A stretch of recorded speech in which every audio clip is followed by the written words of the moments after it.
Ancora una volta il volley giovanile veneto non tradisce in fatto di seguito ed entusiasmo. Parliamo delle finali di Under 14 femminile di Treviso, tenutisi a Vazzola, dove in un palasport stracolmo il San Vendemmiano ha sconfitto per 3-0 l'Aurora Volley e si è laureato campione provinciale. Noi giochiamo insieme in pratica da quando eravamo all'asilo, si può dire, elementari, cioè in pratica siamo cresciute insieme, abbiamo fatto mini volley, poi abbiamo iniziato a fare Under 14 quando eravamo in quinta elementare, perché siamo un po' nane, abbiamo solo una alta, però dai ce la caviamo lo stesso. San Vendemmiano sta vivendo un'età d'oro per quanto riguarda le giovanissime. Questa squadra è la sua terza vittoria provinciale in 3 anni. Queste ragazzine qua è il terzo titolo che vincono in 3 anni, perché hanno vinto 13 e 14 l'anno scorso e 14 quest'anno, quindi bene. L'Under 16 è passata agli ottavi di finale e con la terza divisione siamo lì a un punto dal primo posto, quindi bene, ce la stiamo giocando.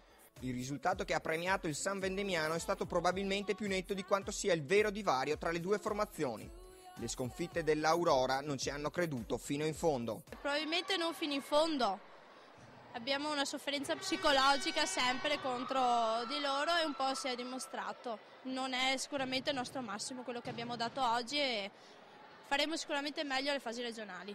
Ecco com'è formato il gruppo dell'Aurora, una selezione proveniente da vari paesi. È un gruppo formato dall'anno scorso e l'anno scorso siamo arrivati ai quarti di finale, sì, e quest'anno siamo arrivati al finale, però vabbè. Sì, comunque siamo insieme da 2 anni e anche mini volley qualcuno era insieme. Il Volley Aurora è una società che opera su più fronti, fra l'altro molto vicina geograficamente alle avversarie del San Vendemmiano. Tra Orsago, Godega e Gaiarine è un bel gruppo che da tanti anni che collabora e sono tante ragazze giovani prelevate da questi paesi e sono un po' selezionate, però purtroppo oggi abbiamo avuto tanti errori e hanno creato questa disuguaglianza tra le due squadre che però di solito non c'è, è solo l'errore nostro che ha causato la nostra perdita. E in effetti è l'allenatrice del San Vendemmiano a confermare l'andamento di una finale inaspettatamente in discesa.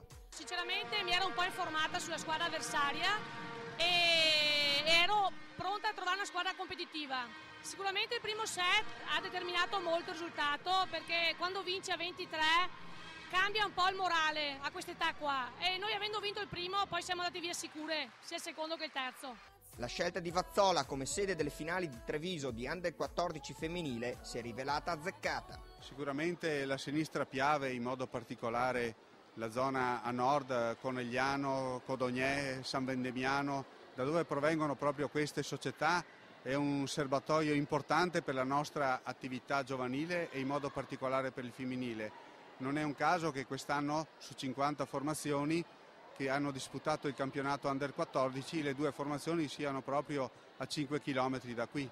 E la società che ha ospitato le finali è il VTV Volley di Vazzola, un sodalizio che ha a disposizione un ottimo impianto e che gestisce un buon settore giovanile. È una realtà che nel territorio è abbastanza radicata, abbiamo circa 70-80 atleti, facciamo campionati diversi, dal mini volley, Under 13, 14, arriviamo a finire la terza divisione. E ora l'appuntamento con il volley giovanile della Marca va alle prossime finali di Under 14 maschile. Abbiamo dovuto un po' spezzare quest'anno le 2 finali Under 14 maschile e femminile, perché quest'oggi la Under 14 della Sisili era impegnata nelle finali di Boy League che tra l'altro ha vinto, e do un invito a tutti a sabato prossimo a Montebelluna per la finale Under 14 maschile.